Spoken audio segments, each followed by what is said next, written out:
Genesis 46. Joseph brings his family to Egypt. So Israel took his journey with all that he had and came to Beersheba, and offered sacrifices to the God of his father Isaac. And God spoke to Israel in visions of the night and said, Jacob, Jacob. And he said, Here I am. Then he said, I am God, the God of your father. Do not be afraid. Go down to Egypt, for there I will make you into a great nation. I myself will go down with you to Egypt, and I will also bring you up again. And Joseph's hand shall close your eyes. Then Jacob set out from Beersheba. The sons of Israel carried Jacob, their father, their little ones, and their wives, in the wagon that Pharaoh had sent to carry him. They also took their livestock and their goods, which they had gained in the land of Canaan, and came into Egypt, Jacob and all his offspring with him, his sons and his sons' sons with him, his daughters and his sons' daughters. All his offspring he brought with him into Egypt. Now these are the names of the descendants of Israel, who came into Egypt: Jacob and his sons, Reuben, Jacob's firstborn, and the sons of Reuben, Hanok, Palu, Hezron, and Carmi. The sons of Simeon, Jemuel, Jamin, Ohad, Jachin, Zohar, and Shaul, the son of a Canaanite woman. The sons of Levi, Gershon, Kohath, and Merari. The sons of Judah, Onan, Shelah, Perez, and Zerah. But and Onan died in the land of Canaan. And the sons of Perez were Hezron and Hamuel. The sons of Issachar, Tola, Puva, Yob, and Shimron. The sons of Zebulun, Sered, Elon, and Jaleel. These are the sons of Leah, whom she bore to Jacob in Paddan Aram, together with his daughter Dinah. Altogether his sons and his daughters numbered 33. The sons of Gad, Ziphion, Haggai, Shunai, Esbon, Eri, Erodai, and Erelai. The sons of Asher, Imnah, Ishvai, Beriah, with Serah their sister. And the sons of Beriah, Heber, and Malchiel. These are the sons of Zilpah, whom Laban gave to Leah his daughter, and these she bore to Jacob, 16 persons. The sons of Rachel, Jacob's wife, Joseph and Benjamin. And to Joseph in the land of Egypt were born Manasseh and Ephraim, who Asenath, the daughter of Potiphar, the priest of On, bore to him. And the sons of Benjamin, Bela, Becher, Ashbel, Gera, Naaman, Ei, Rosh, Mupim, Hupim, and Ard. These are the sons of Rachel who were born to Jacob, 14 persons in all. The son of Dan, Husham. The sons of Naphtali, Jeziel, Gunai, Jezer, and Shillem. These are the sons of Bilhah, whom Laban gave to Rachel his daughter, and these she bore to Jacob, 7 persons in all. All the persons belonging to Jacob who came into Egypt, who were his own descendants, not including Jacob's sons' wives, were 60 persons in all.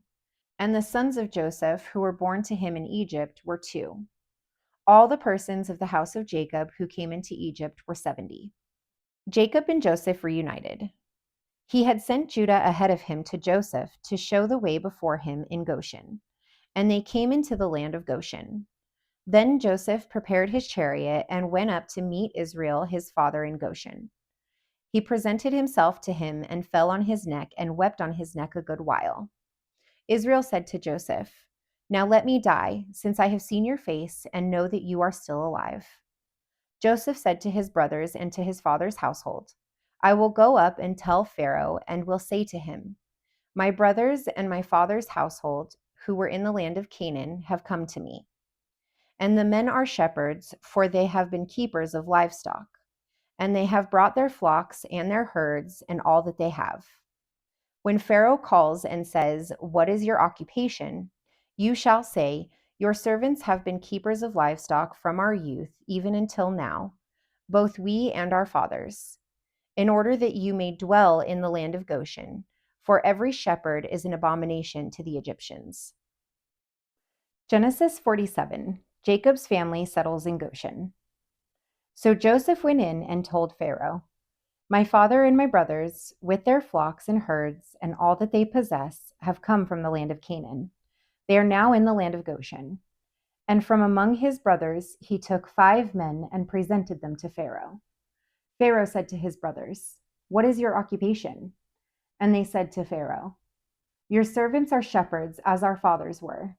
They said to Pharaoh, "We have come to sojourn in the land, for there is no pasture for your servants' flocks, for the famine is severe in the land of Canaan.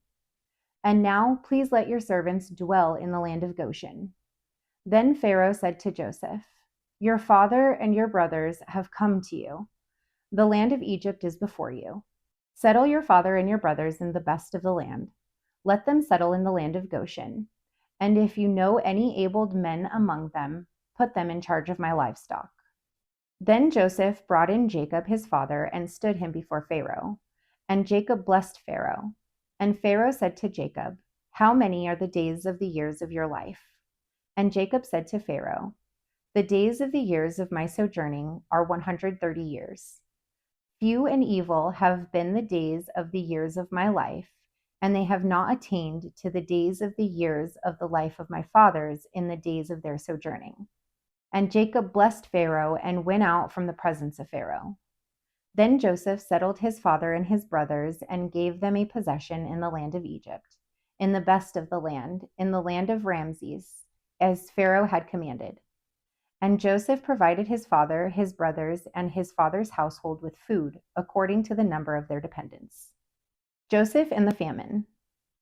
Now there was no food in all the land, for the famine was very severe, so that the land of Egypt and the land of Canaan languished by reason of the famine. And Joseph gathered up all the money that was found in the land of Egypt and in the land of Canaan, in exchange for the grain that they had bought. And Joseph brought the money to Pharaoh's house. And when the money was all spent in the land of Egypt and in the land of Canaan, all the Egyptians came to Joseph and said, "Give us food. Why should we die before your eyes? For our money is gone." And Joseph answered, "Give your livestock, and I will give you food in exchange for your livestock if your money is gone." So they brought their livestock to Joseph, and Joseph gave them food in exchange for the horses, the flocks, the herds, and the donkeys. He supplied them with food in exchange for all their livestock that year. And when that year was ended, they came to him the following year and said to him, "We will not hide from my lord that our money is all spent. The herds of our livestock are my lord's. There is nothing left in the sight of my lord but our bodies and our land. Why should we die before your eyes, both we and our land? Buy us and our land for food, and we will, with our land, be servants to Pharaoh. And give us seed that we may live and not die, and that the land may not be desolate." So Joseph bought all the land of Egypt for Pharaoh, for all the Egyptians sold their fields, because the famine was severe on them. The land became Pharaoh's. As for the people, he made servants of them, from one end of Egypt to the other. Only the land of the priests he did not buy, for the priests had a fixed allowance from Pharaoh and lived on the allowance that Pharaoh gave them. Therefore, they did not sell their land. Then Joseph said to the people, "Behold, I have this day bought you and your land for Pharaoh. Now here is seed for you, and you shall sow the land. And at the harvests you shall give a fifth to Pharaoh, and 4/5 shall be your own, as seed for the field, and as food for yourselves and your households, and as food for your little ones." And they said, "You have saved our lives. May it please my lord, we will be servants to Pharaoh." So Joseph made it a statute concerning the land of Egypt, and it stands to this day that Pharaoh should have the fifth. The land of the priests alone did not become Pharaoh's. Thus Israel settled in the land of Egypt, in the land of Goshen, and they gained possessions in it, and were fruitful and multiplied greatly. And Jacob lived in the land of Egypt 17 years. So the days of Jacob, the years of his life, were 147 years. And when the time drew near that Israel must die, he called his son Joseph and said to him, "If now I have found favor in your sight, put your hand under my thigh and promise to deal kindly and truly with me. Do not bury me in Egypt, but let me lie with my fathers. Carry me out of Egypt and bury me in their burying place." He answered, "I will do as you have said." And he said, "Swear to me." And he swore to him. Then Israel bowed himself upon the head of his bed. Genesis 48. Jacob blesses Ephraim and Manasseh. After this, Joseph was told, "Behold, your father is ill." So he took with him his two sons, Manasseh and Ephraim. And it was told to Jacob, "Your son Joseph has come to you." Then Israel summoned his strength and sat up in bed. And Jacob said to Joseph, "God Almighty appeared to me at Luz in the land of Canaan and blessed me and said to me, 'Behold, I will make you fruitful and multiply you, and I will make of you a company of peoples, and will give this land to your offspring after you for an everlasting possession.'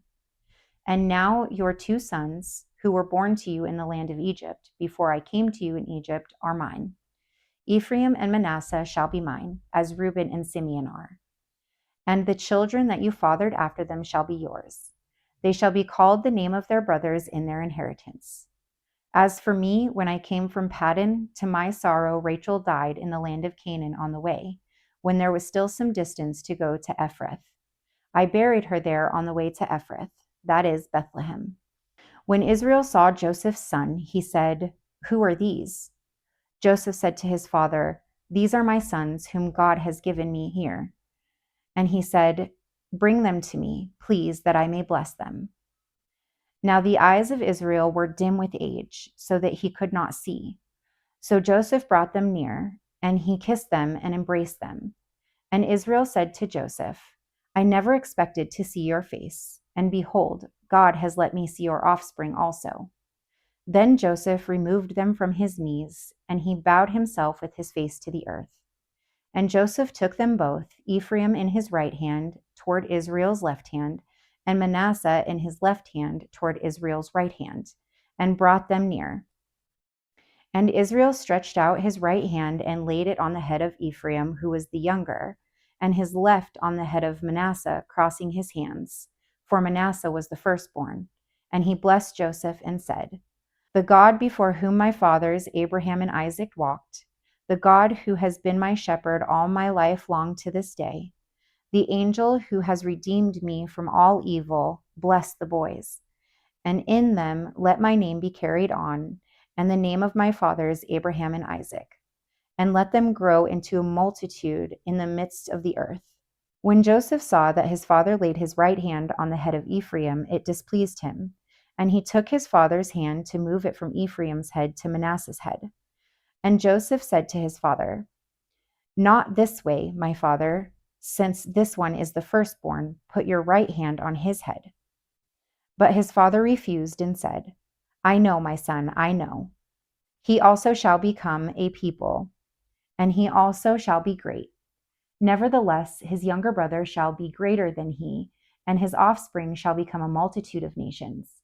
So he blessed them that day, saying, "By you Israel will pronounce blessings, saying, 'God make you as Ephraim and Manasseh.'" Thus he put Ephraim before Manasseh. Then Israel said to Joseph, "Behold, I am about to die, but God will be with you and will bring you again to the land of your fathers. Moreover, I have given to you rather than to your brothers one mountain slope that I took from the hand of the Amorites with my sword and with my bow." Genesis 49. Jacob blesses his sons. Then Jacob called his sons and said, "Gather yourselves together, that I may tell you what shall happen to you in days to come. Assemble and listen, O sons of Jacob. Listen to Israel your father. Reuben, you are my firstborn, my might and the fruits of my strength, preeminent in dignity and preeminent in power. Unstable as water, you shall not have preeminence. Because you went up to your father's bed, then you defiled it. He went up to my couch. Simeon and Levi are brothers. Weapons of violence are their swords. Let my soul come not into their counsel. O my glory, be not joined to their company. For in their anger they killed men, and in their willfulness they hamstrung oxen. Cursed be their anger, for it is fierce, and their wrath, for it is cruel. I will divide them in Jacob and scatter them in Israel. Judah, your brothers shall praise you. Your hand shall be on the neck of your enemies. Your father's sons shall bow down before you. Judah is a lion's cub. From the prey, my son, you have gone up. He stooped down. He crouched as a lion and as a lioness. Who dares rouse him? The scepter shall not depart from Judah, nor the ruler's staff from between his feet until tribute comes to him. And to him shall be the obedience of the peoples. Binding his foal to the vine and his donkey's colt to the choice vine, he has washed his garments in wine and his vesture in the blood of grapes. His eyes are darker than wine and his teeth whiter than milk. Zebulun shall dwell at the shore of the sea and shall become a haven for ships, and his border shall be at Sidon. Issachar is a strong donkey, crouching between the sheepfolds. He saw that a resting place was good, and that the land was pleasant. So he bowed his shoulder to bear, and became a servant at forced labor. Dan shall judge his people as one of the tribes of Israel. Dan shall be a serpent in the way, a viper by the path, that bites the horse's heel, so that his rider falls backward. I wait for your salvation, O Lord. Raiders shall raid Gad, but he shall raid at their heels. Asher's food shall be rich, and he shall yield royal delicacies. Naphtali is a doe let loose that bears beautiful fawns. Joseph is a fruitful bough by a spring. His branches run over the wall. The archers bitterly attacked him, shot at him, and harassed him severely. Yet his bow remained unmoved. His arms were made agile by the hands of the mighty one of Jacob. From there is the shepherd, the stone of Israel. By the God of your father who will help you, by the Almighty who will bless you with blessings of heaven above, blessings of the deep that crouches beneath, blessing of the breasts of the womb. The blessings of your father are mighty beyond the blessings of my parents, up to the bounties of the everlasting hills. May they be on the head of Joseph and on the brow of him who was set apart from his brothers. Benjamin is a ravenous wolf, in the morning devouring the prey, and at evening dividing the spoil. Jacob's death and burial. All these are the 12 tribes of Israel. This is what their father said to them as he blessed them, blessing each with the blessing suitable to him. Then he commanded them and said to them, I am to be gathered to my people. Bury me with my fathers in the cave that is in the field of Ephron the Hittite, in the cave that is in the field at Machpelah to the east of Mamre in the land of Canaan, which Abraham bought with the field from Ephron the Hittite to possess as a burying place. There they buried Abraham and Sarah, his wife. There they buried Isaac and Rebekah, his wife. And there I buried Leah. The field and the cave that is in it were bought from the Hittites. When Jacob finished commanding his sons, he drew up his feet into the bed and breathed his last, and was gathered to his people. Genesis 50. Then Joseph fell on his father's face and wept over him and kissed him. And Joseph commanded his servants, the physicians, to embalm his father. So the physicians embalmed Israel. 40 days were required for it, for that is how many are required for embalming. And the Egyptians wept for him 70 days. And when the days of weeping for him were past, Joseph spoke to the household of Pharaoh, saying, If now I have found favor in your eyes, please speak in the ear of Pharaoh, saying, My father made me swear, saying, I am about to die. In my tomb that I hewed out for myself in the land of Canaan, there shall you bury me. Now therefore, let me please go up and bury my father. Then I will return. And Pharaoh answered, Go up and bury your father as he made you swear. So Joseph went up to bury his father. With him went up all the servants of Pharaoh, the elders of his household, and all the elders of the land of Egypt, as well as all the household of Joseph, his brothers, and his father's household. Only their children, their flocks, and their herds were left in the land of Goshen. And there went up with him both chariots and horsemen. It was a very great company. When they came to the threshing floor of Atad, which is beyond the Jordan, they lamented there with very great and grievous lamentation. And he made a mourning for his father 7 days. When the inhabitants of the land, the Canaanites, saw the mourning on the threshing floor of Atad, they said, "This is a grievous mourning by the Egyptians." Therefore, the place was named Abel Mizraim. It is beyond the Jordan. Thus his sons did for him as he commanded them. For his sons carried him to the land of Canaan and buried him in the cave of the field of Machpelah to the east of Mamre, which Abraham bought with the field from Ephron the Hittite to possess as a burying place. After he had buried his father, Joseph returned to Egypt with his brothers and all who had gone up with him to bury his father. God's good purposes. When Joseph's brothers saw that their father was dead, they said, "It may be that Joseph will hate us and pay us back for all the evil we did to him." So they sent a message to Joseph saying, "Your father gave this command before he died. Say to Joseph, 'Please forgive the transgressions of your brothers and their sin, because they did evil to you. And now please forgive the transgressions of the servants of the God of your father.'" Joseph wept when they spoke to him. His brothers also came and fell down before him and said, "Behold, we are your servants." But Joseph said to them, "Do not fear, for am I in the place of God? As for you, you meant evil against me, but God meant it for good, to bring it about that many people should be kept alive as they are today.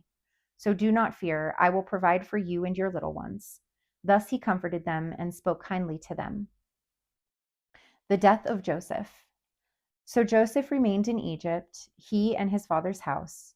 Joseph lived 110 years, and Joseph saw Ephraim's children of the third generation.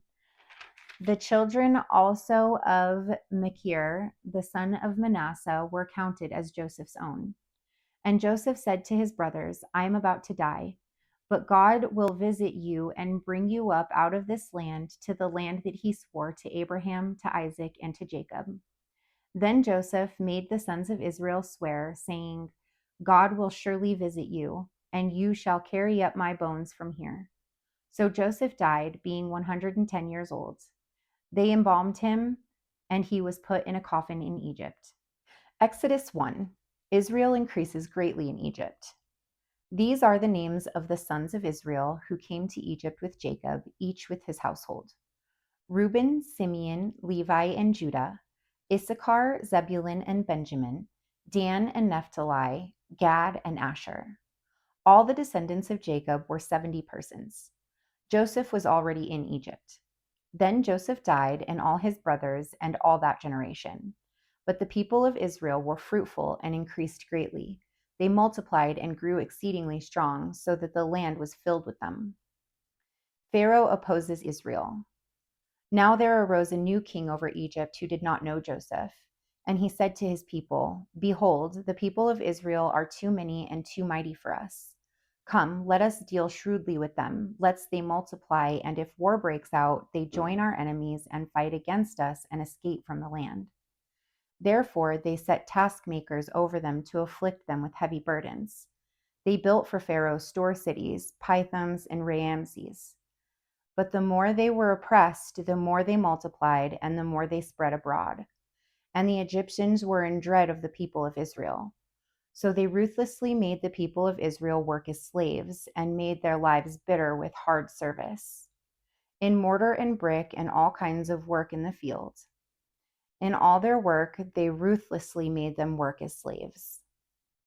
Then the king of Egypt said to the Hebrew midwives, one of whom was named Shiphrah and the other Puah, "When you serve as midwife to the Hebrew women and see them on the birth stool, if it is a son, you shall kill him, but if it is a daughter, she shall live."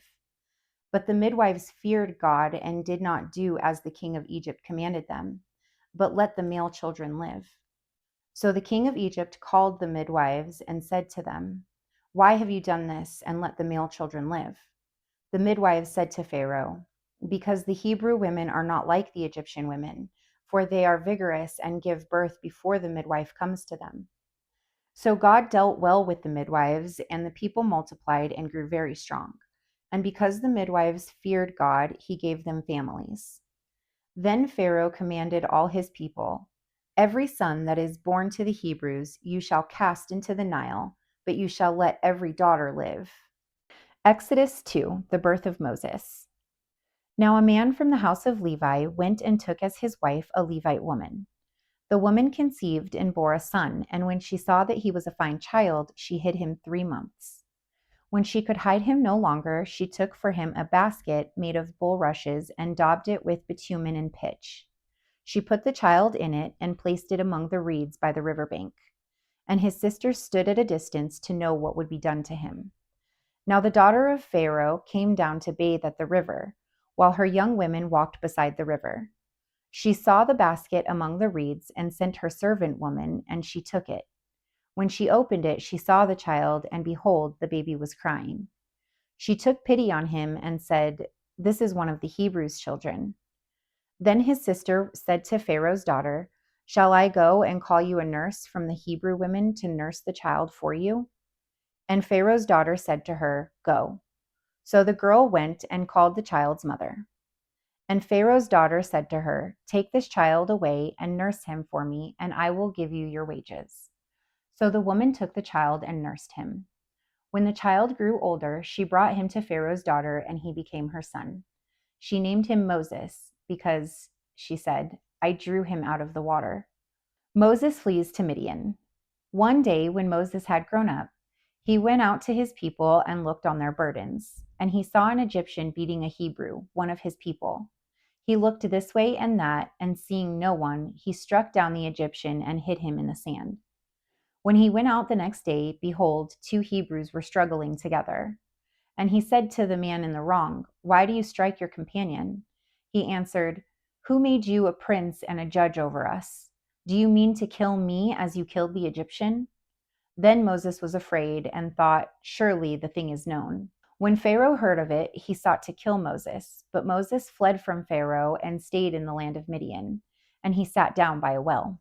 Now the priests of Midian had 7 daughters, and they came and drew water and filled the troughs to water their father's flock. The shepherds came and drove them away, but Moses stood up and saved them and watered their flock. When they came home to their father Reuel, he said, "How is it that you have come home so soon today?" They said, "An Egyptian delivered us from the hand of the shepherds, and even drew water for us and watered the flock." He said to his daughters, "Then where is he? Why have you left the man? Call him that he may eat bread." And Moses was content to dwell with the man, and he gave Moses his daughter Zipporah.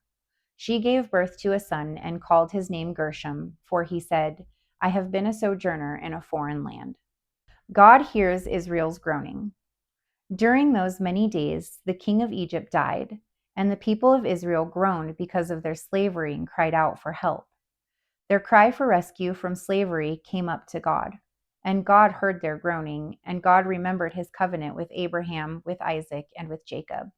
God saw the people of Israel, and God knew. Exodus 3, the burning bush. Now Moses was keeping the flock of his father-in-law Jethro, the priest of Midian, and he led his flock to the west side of the wilderness and came to Horeb, the mountain of God. And the angel of the Lord appeared to him in a flame of fire out of the midst of a bush. He looked, and behold, the bush was burning, yet it was not consumed. And Moses said, "I will turn aside to see this great sight, why the bush is not burned." When the Lord saw that he had turned aside to see, God called to him out of the bush, "Moses, Moses." And he said, "Here I am." Then he said, "Do not come near. Take your sandals off your feet, for the place on which you are standing is holy ground." And he said, "I am the God of your father, the God of Abraham, the God of Isaac, and the God of Jacob." And Moses hid his face, for he was afraid to look at God. Then the Lord said, "I have surely seen the affliction of my people who are in Egypt, and have heard their cry because of their taskmasters. I know their sufferings, and I have come down to deliver them out of the hand of the Egyptians, and to bring them up out of that land to a good and broad land, a land flowing with milk and honey, to the place of the Canaanites, the Hittites, the Amorites, the Perizzites, the Hivites, and the Jebusites.